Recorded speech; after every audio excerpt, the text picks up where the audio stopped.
happening today. We've got an amazing set of panelists here with me to talk about AI in the life sciences and biomedicine.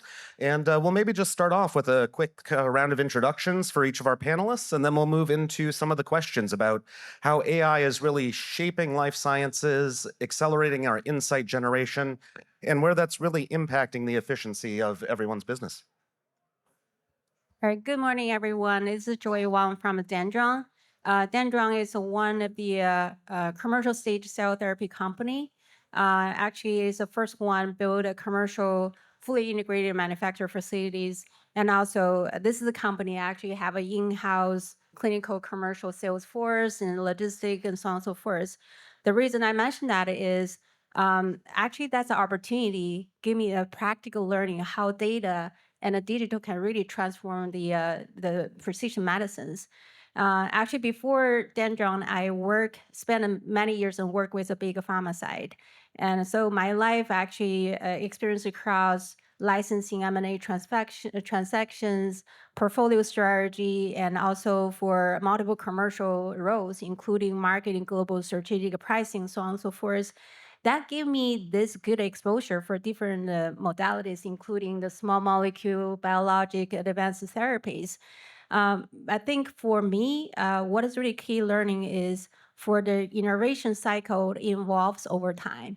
But that evolution, successful evolution, really depend on a good timing, integration, and collaboration. I think in Chinese words, it's called 天时地利人和, but it's really critical for in that theory. If you miss any one of those, you couldn't get things happen. So look at AI. I think AI is not really just a abstract algorithm revolution. To me, it is more about how you can actually have a decision making smarter. It's not a faster science, but really how you can leverage that to make the whole value chain even more meaningful. And so that's why I'm really excited to join this group of incredible expert leaders and to explore how the AI and the digital transformations actually can really go beyond just a hype and bring in a true impact for human in a long time. Thanks, Joy. I'm Sanjeev Kaushal, and I am leading the data sciences team within Gilead Sciences. Gilead Sciences is known for mostly its HIV drug. We have about 60% market share in the US for HIV drugs. And previously from Gilead, I was working at Johnson & Johnson in a similar capacity, overseeing the sales and marketing function. So my specialization is sales and marketing within life sciences. Previously from J&J, I've been working at Sanofi, again in a similar capacity. And so really looking forward to talking with the esteemed folks here, as well as with all of you, about where AI is going in the life sciences space. Thanks. My name is Sandy Balkin. I'm the Senior Vice President at Royalty Pharma. Royalty Pharma is the world's largest purchaser of royalty streams from the inventors of medicines and a leader of funding in disruptive medicines. When you purchase a royalty stream, there's no real secondary or tertiary market. You need to ensure that every aspect of risk, whether it come from preclinical, clinical, or commercial, is properly addressed and mediated. And so we spend a lot of our time understanding the risks associated with bringing a drug through regulatory approval, technical success, and then commercial success. We also look at how companies are using things like AI and other computational methods to improve their probabilities of success in clinical trials and commercial success. Hi, everyone. My name is Frank Lee. I'm the founder and CEO of Stately Bio. My journey is a little bit different from most here, I think. It actually started out in the tech sector for a number of years. I'd co-founded a mobile payments company back in the day, then later worked at Palantir and Google, working on machine learning. I was one of the early developers of TensorFlow, which is a big machine learning framework that came out about a decade ago. And then made a very conscientious pivot into the life sciences space. I thought that there weren't enough people with these kinds of computational skills actually working in this space. I think it's gotten a bit better, but I think there's still room to improve. And I ended up leading the machine learning group at 𝐂𝐈'𝐬, which was the first billion-dollar, multi-billion-dollar longevity company formed as a partnership between Alphabet and AbbVie, then the largest pharma by market cap, at least at the time. And where I am now is, as I mentioned, starting a company that is focused on applications of cutting-edge machine learning technologies to actually developing cell therapies of our own. The approach that we're taking is using the cutting-edge computer vision technologies that we're developing in-house applied to the analysis of images of cells that we think will actually unlock a new way of doing science with regards to understanding how cells behave and using that to actually develop our own therapeutics. Happy to share more. Thank you very much for having me. And a short introduction of myself. I'm Michael Heltzen.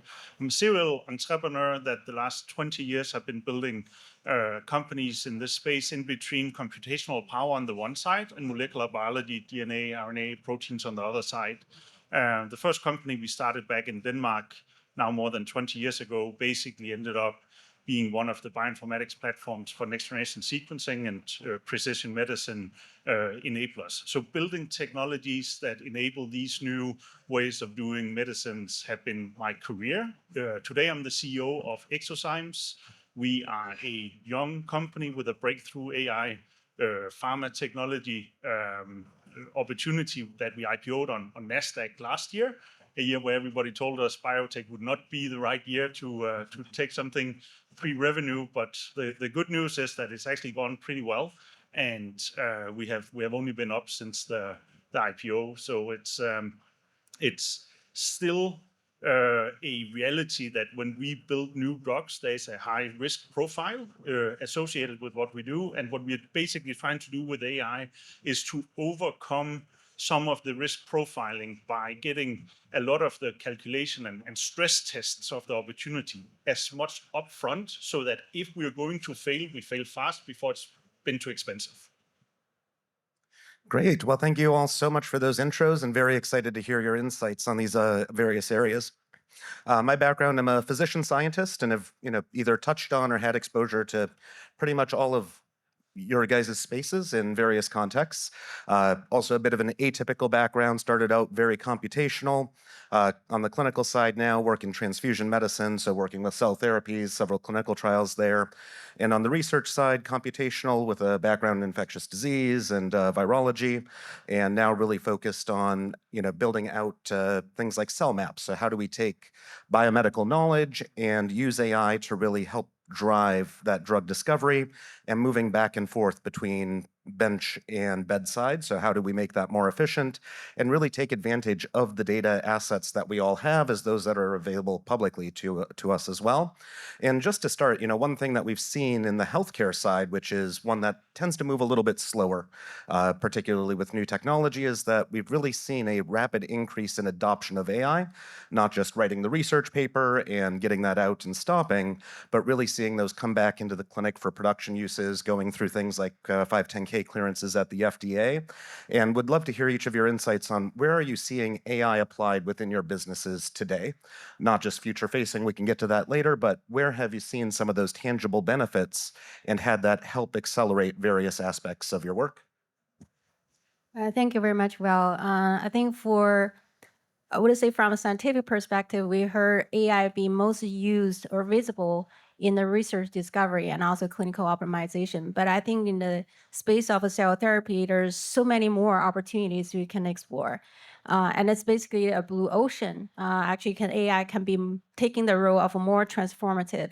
And one example is Dendreon, for example, we manage 𝐁𝐈'𝐬. That's a digital system for the scheduling and also monitoring the patient operation. And so basically, this is a system providing the prediction of the variations, for example, for the variation of manufacturing, supply, and also even for the quality system QC data. And also it is ensure actually our supply of almost 99.8% success rate across the country within 18 hours for autologous cell. This is amazing.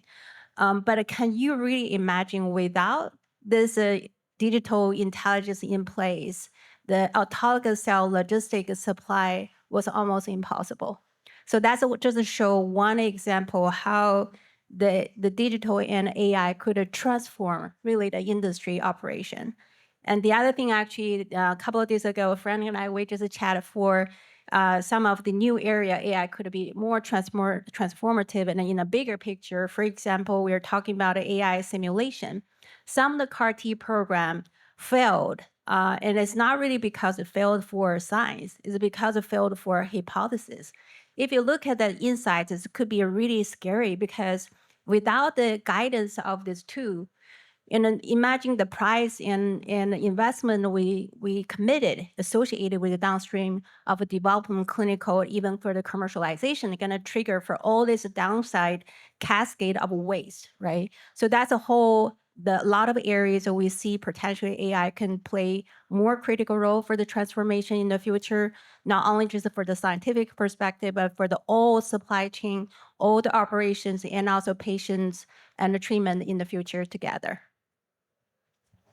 Yeah, so I mean, I'll talk about sales and marketing because that's, again, my area of focus and expertise. So two sort of use cases that we've seen.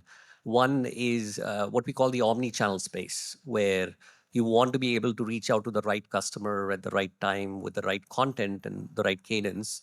And within that, I mean, there's this focus on content as well, which I'll get to. But on the omni-channel space, what's happened is most of the big pharma, mid-sized pharmas, they have actually scaled up their solutions, not only in the US, but globally, where they're able to reach out to the healthcare accounts as well as the doctors, what we call as N-of-1. So very personalized sort of messaging, all driven by machine learning algorithms. So, again, I've worked at companies where we've had about 100 machine learning algorithms running on a weekly basis and delivering these solutions. So that's one sort of valid use case. And again, the objective is to increase prescription lift.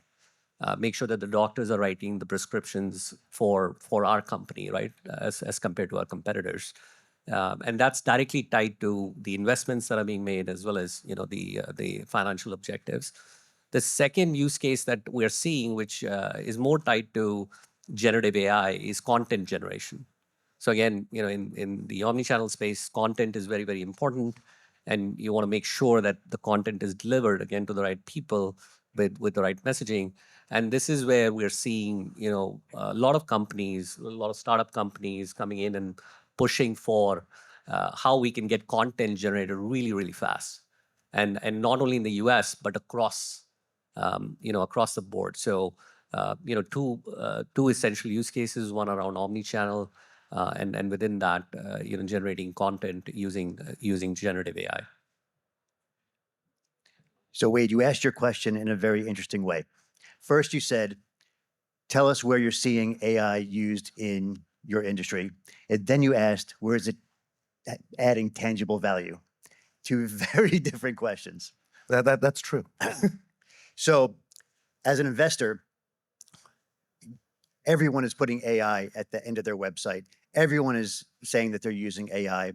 A lot of FOMO, fear of missing out across industries in biopharma at every stage of discovery, development, and commercialization. So we're seeing a lot of usage in discovery, scanning the scientific literature for evidence that a drug might work on a specific target or a specific disease.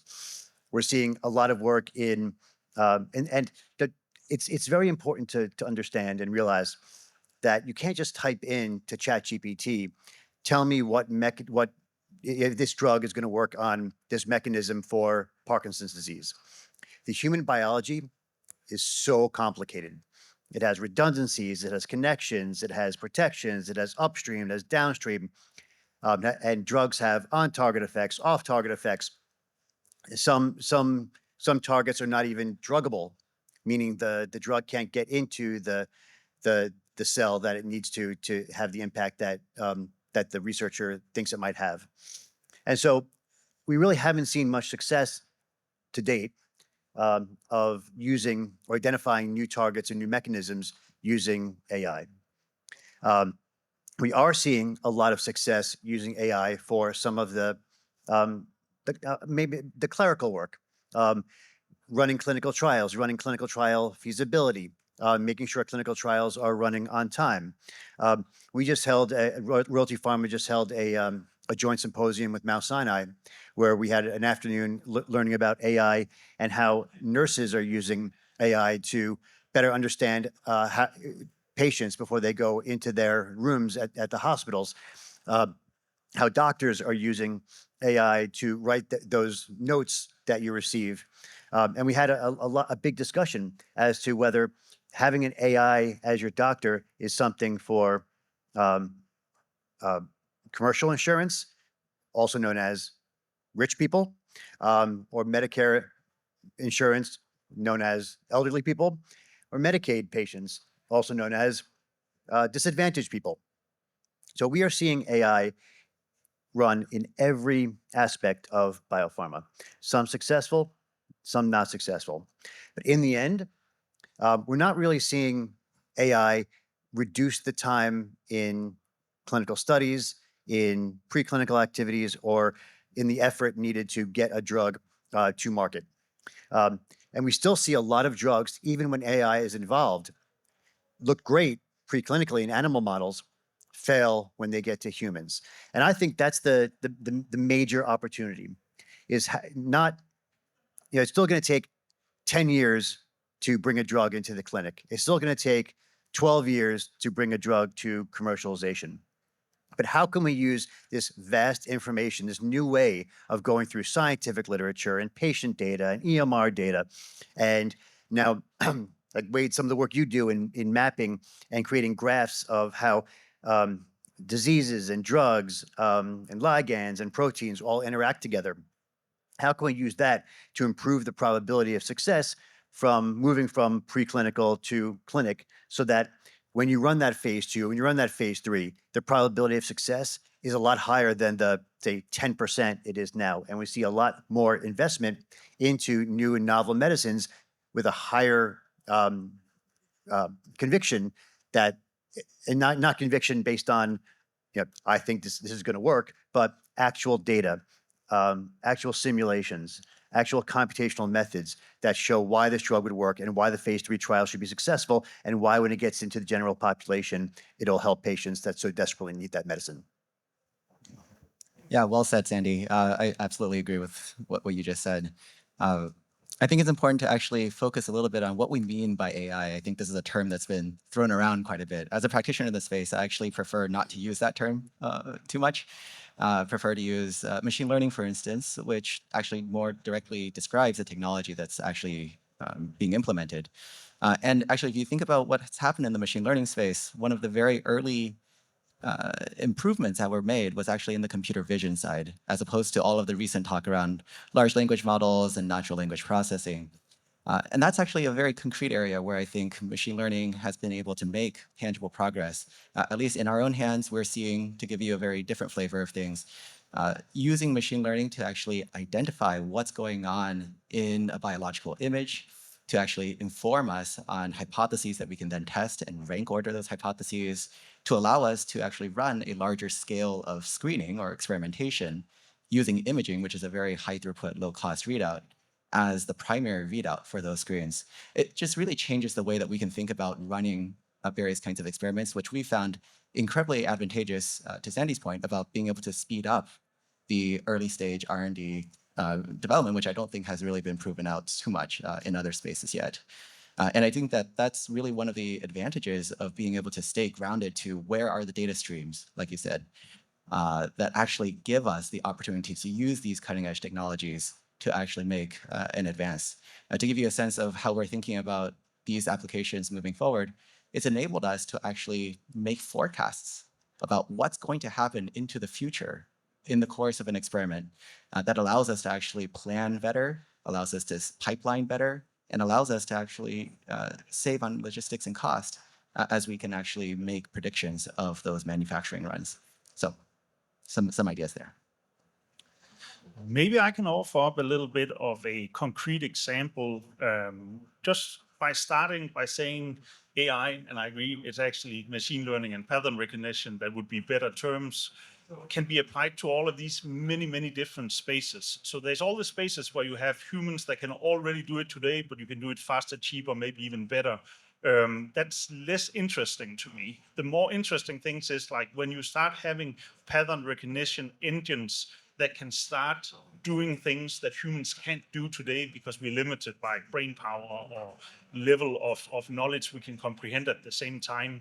So a very concrete example of how we use that kind of machine learning is some of these algorithms you might have heard of, like AlphaFold that was given the Nobel Prize in chemistry a couple of years ago. So this ability to sit down and say, on a DNA level, if you make a change there, what is the enzymes? That is how biochemistry is done. Biochemistry that we, for example, can use for small molecule discovery and development. How is that interaction of changing the genetic code up to the enzyme that makes the chemical reactions and typically start with some feedstock, breaks down enzymes are the ones that plucks out the right building blocks of the feedstock, and the built up enzymes are the ones that puts them back together up to these molecules of interest. So what we can do is we can basically, with these new types of computational powers, we can, for example, brute force evolution. That means out in nature, you have one DNA change that maybe leads to an advantage that with generations of performance will become the prevalent trait in whatever bacteria, tree, or human that we are talking about. So these one change, one generation, if there's a benefit that competes better, that's how evolution works. And that's why it takes millions and billions of years for things to really develop.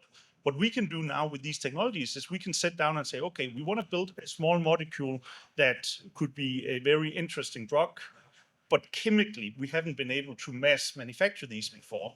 Can we look at that and then reverse calculate what would the enzyme pathway, as it's called, but basically production line look like to get what are the things we have to break down into the building blocks and how do we put them together to this specific new small molecule? And then we can take each of those enzymes that are doing those steps, and then we can basically, well, that's why we call it eXoZymes. So instead of enzyme as inside of a cell, enzyme means inside reaction. We do these things outside of the cell. So we do one step at a time. So we're starting to have programmatic level control over chemical reactions that allows us to build new generation of small molecules. And this is something that was unthinkable just 3 years ago. And this is the kind of, just to show you kind of like the data sets we're talking about, we will sit down and say, okay, this enzyme has this gene coding for it. Let's say it's 1,000 base pairs.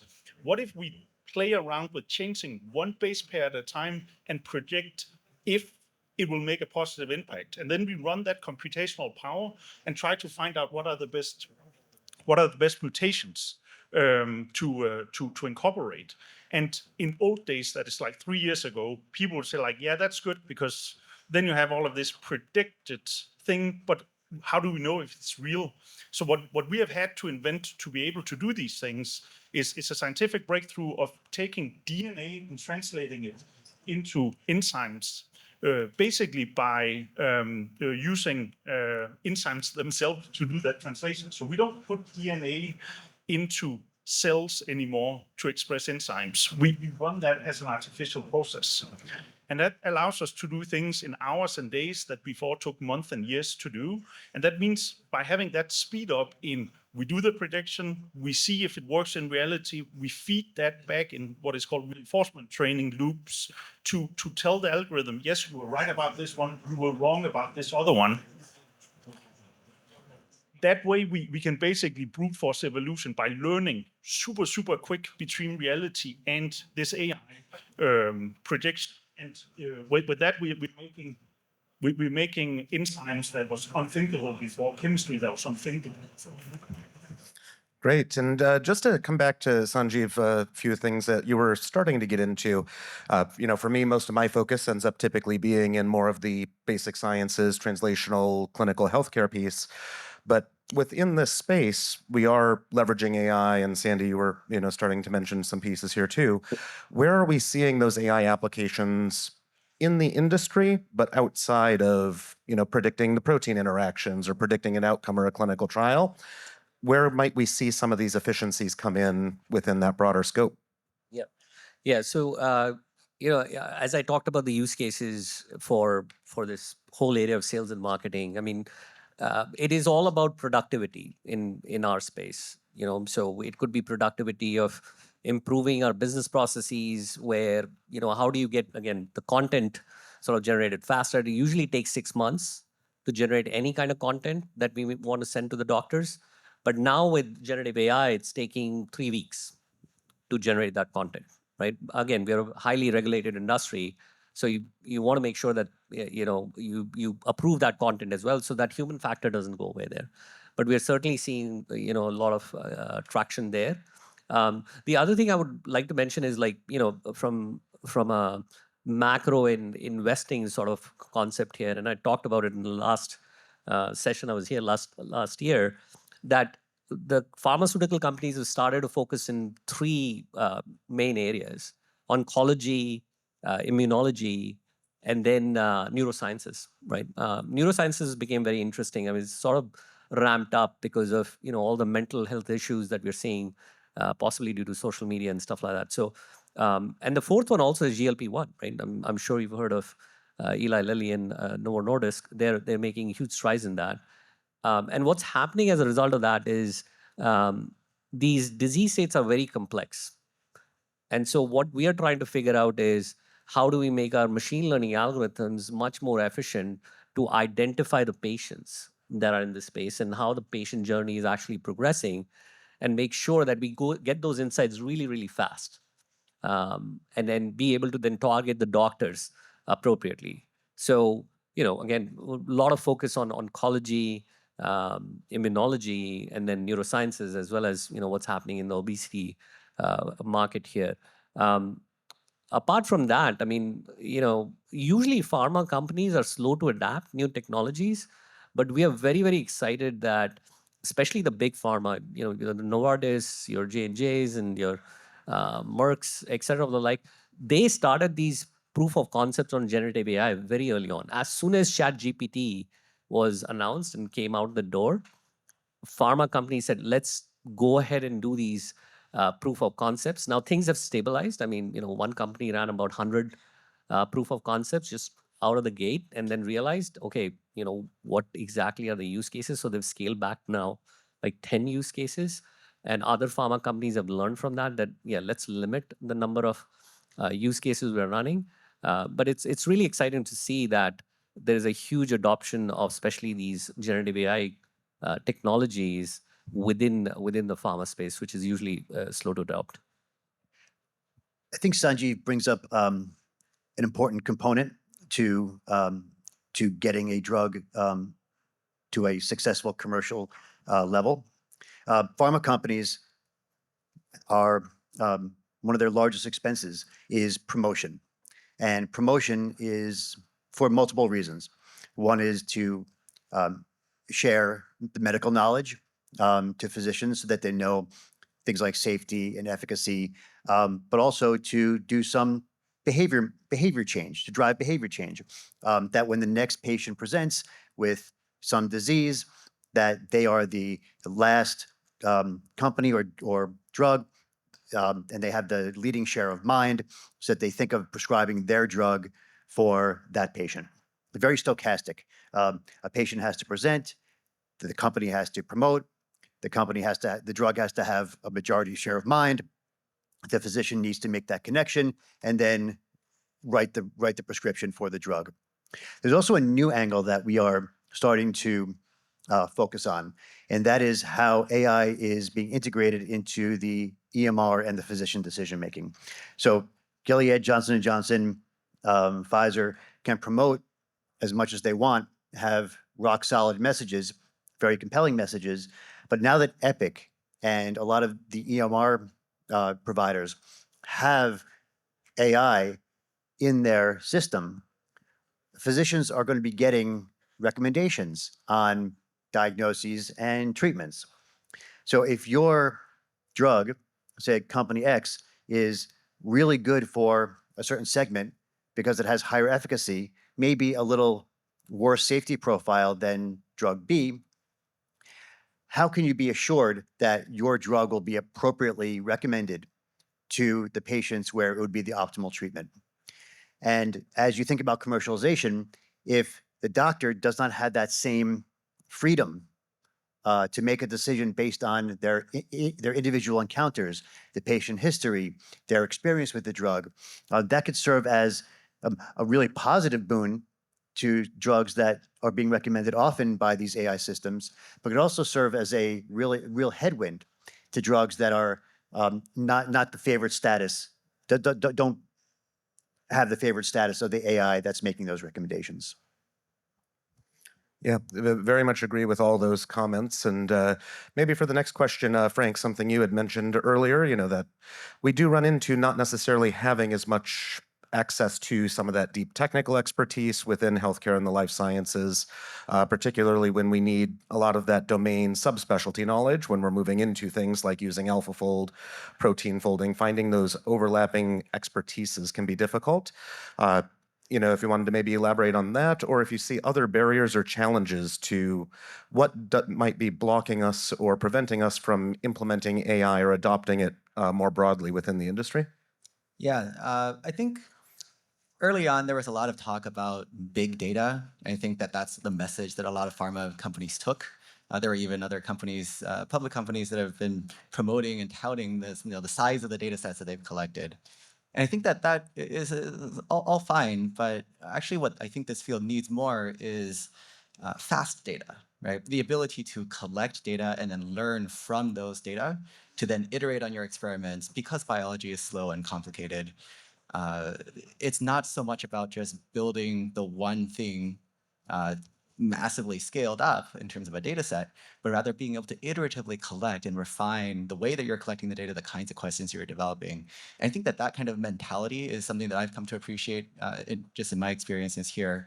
And I think a lot of the existing teams still, even within pharma, I think, are operating more in the perspective of, we have an opportunity to and collect large scale data sets. Let's go do that. Assuming that then kind of biology will figure itself out. And I think that that's maybe a little bit more tricky of a proposition.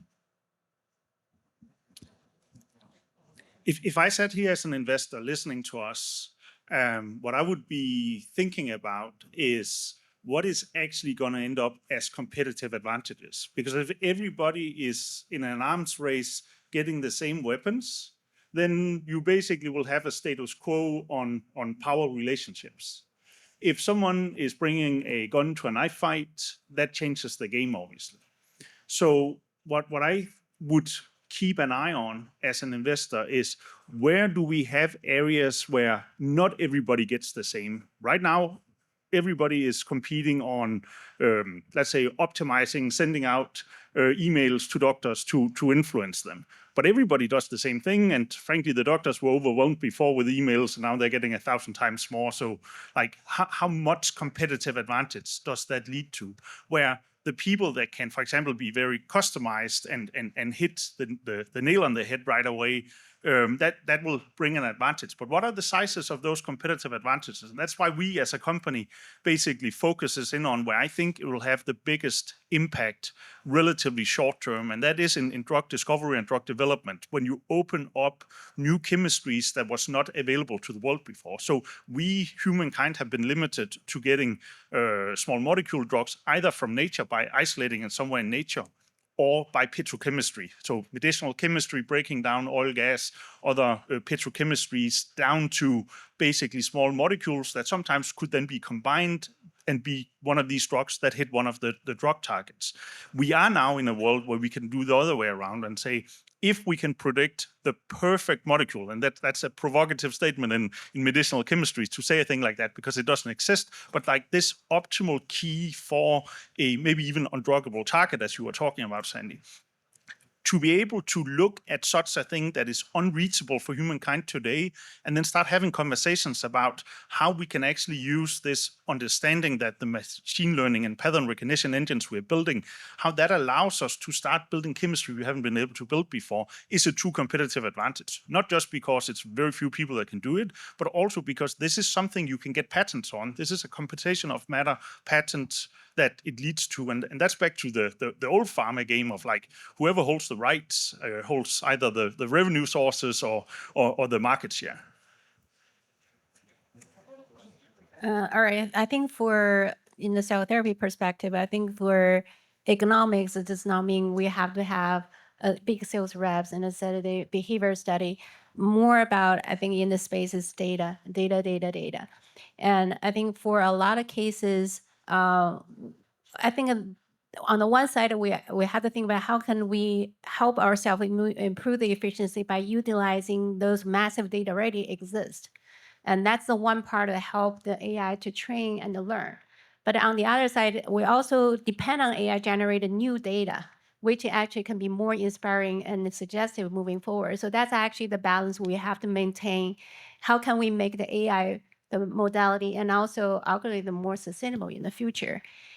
So from our perspective, for example, our product being treating the one of the oldest cell therapy in the market, treating over 45,000 patients already. Those data could be leveraged for training AI and help to move from reactive treatment to more predictive patient treatment. And that gave a doctor, physician more confidence to identify the right therapy at the right patients and give them at the right timing. I think AI is really helping us is not really create a new organism, but rather than to help us to build and also continue that efficiency as a collective intelligence moving forward. And really interestingly, recently I had a road trip in China. And what really amazed me is over there how much enthusiasm, openness over there for the new technologies, automations, and AI, intelligence, so on and so forth. And they're literally talking about for the aging population, moving forward, can we using AI to taking care of them? Because in the AI, they don't really have that emotional perspective. They're more reliable and they're more reproducible for, moving forward for the low cost, and also they have more efficient. So that's opened a lot of different area for us to consider, what could be the best way to do that. But in order to share the data responsibly, and how can we find appropriate governance and the guidance in this field? And how can we find the partnership between the innovator and regulator and also the provider, and to really align on the same page? I think at this point, there's still unknowns in the field. How can we make the AI application as more in compliance and generating more benefit for us in the long term? Yeah, no, those are all very great points, and one that maybe Sanjeev and Sandy, then you can maybe expand on. But when we are looking at what you had mentioned for having some of those competitive advantages, often that is seen as being those data sets, while at the same time needing access to often multiple data sets to have sufficient quantity, at least. The quality is a different struggle, especially when we start looking at EHR data. Clinically, when we document, we're often focused on doing that for billing patient care and doing patient care and for billing, not so much for supporting research studies after the fact, but something where that's really of key interest now to get more of that information about patient trajectory. What is their longer term outcome where we don't have other methods of data capture? So maybe Sanjeev, we can start with you, but as we're moving forward and looking at applying AI more broadly again, how do we support ethical, reliable use of the data sets and the implementations of those models? Yeah, so I'll break the question down into two parts, right? I mean, just what Joy just said in terms of the data collection part. And again, you go back to the therapeutic areas, oncology is a very complex sort of market. We constantly are thinking about where are the data providers, because again, pharma outsources the data collection process quite a bit in especially the sales and marketing area. So which data providers are coming up that can supply us the oncologies and the immunologies types of data sets. And then in terms of the ethics and compliance part of it, I think that essentially I would say restricts the machine learning algorithm development part of it. I mean, obviously we have to be compliant. We have to make sure that we're following the the rules and laws. But for the pharma industry to sort of break the barriers, I think we need to have some very serious discussions on where the regulations and compliances are at, and what kind of let's say flexibility that we can get to be able to do this. One key example there is you have the sales teams that are going and knocking on doors of hospitals and doctors, but we also have the medical affairs teams that are talking to the doctors as well. So compliantly, how can we share the information between the sales teams and the medical affairs teams? Because the medical affairs teams have a lot of depth in these areas as well. So those are the kind of things sort of we think about in terms of compliance. There's obviously the Sunshine Act, the Transparency Act in the US that has had a lot of rigor, especially in the last 20 years. So, for example, if you're taking a doctor out for a lunch or a dinner, you can't spend more than $50 to do that. So, all of those things sort of come into play when we're thinking about collecting data and making sure that we are compliant, and then eventually running our machine learning algorithms in a well-compliant way to make that happen. Yeah, I think that question could have a panel on its own. So I will try to spend just 30 seconds or a little longer with my answer, pointing out two main aspects. One is that the way LLMs are currently trained, it reinforces inherent biases. And that is a problem for whatever, if you're not on the patient population where the model was trained. So there needs to be some regulation and a new risk model that's employed when using AI for patient treatment and in clinical trials. I think a colleague of mine told me about this one clinical trial where they trained an LLM on all the states on the circumference of the United States and then tested it on states in the center of the United States, where we know that the patient population, the insurance coverage, political affiliation are all pretty much polar opposites. So how are we going to use AI with ethically and make sure that the insights that are being generated are appropriate for a heterogeneous population? Second, and what I kind of forgot about was this concept of, like Wade said, right now all of our data is based on administrative claims and electronic medical health records, for the most part. And we have a lot of biology data and chemistry data, and that's generated from academic institutions. But with Dendreon, it's such a complex cell therapy that the information that is garnered by just the patient administration, it probably has a ton of value to it, and that's not being shared. That's your company paid a lot of money for that product, and you're not incentivized to share it with anyone. Only use it internally.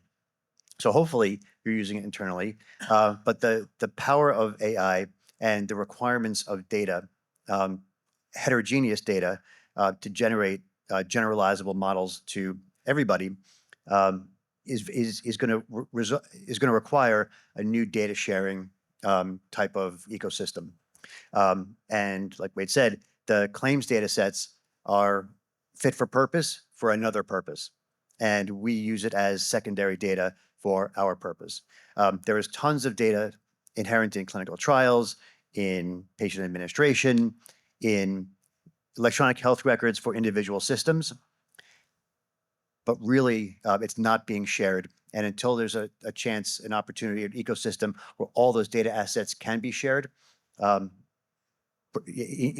companies maintain their proprietary advantage, we're not going to see the full power of what these really technologically advanced and sophisticated models can offer healthcare. And for Frank and Michael, I think this is, just going into that on the basic, more of the structural biology side or general biology side, maybe is a better way to frame it. We do see that even with things like AlphaFold, where some of the weights are restricted or you might need additional licensing. As we're looking to build out imaging data sets, digital pathology data sets, many of these often having a lot of cost in terms of storage and management. Any thoughts on moving forward, how we might be able to enable some sharing of that and not need to reproduce, re-image, or rebuild those models from scratch? Maybe I start by adding on what you said before, that I actually agree. It's not about big data. It's not about quantity. It's about quality and speed, and being able to think through what are the patterns we're trying to basically learn from the data we're getting. And the faster we can make these iterative feedback loops, often called reinforcement training, and other models that are more than just a one-time prediction, but have these feedback loops, I think that's basically where we can get the most value out of the application. So that's a little bit kind of a general statement, and then I want to let you end. Yeah, I think that there are technical approaches to solving this problem. I think people are trying to break down data silos. Obviously, from a competitive perspective, it's been challenging, but there are kind of pre-competitive consortia that have been put together with approaches like federated learning to try to improve data sharing of proprietary data. I think one of the questions that Wade asked around imaging data sets in particular is that the US does not have a good data repository for storing these kinds of data, partly because of the size, but I think partly just because there hasn't been as much appreciation of the quality of the signal that these kinds of data provide.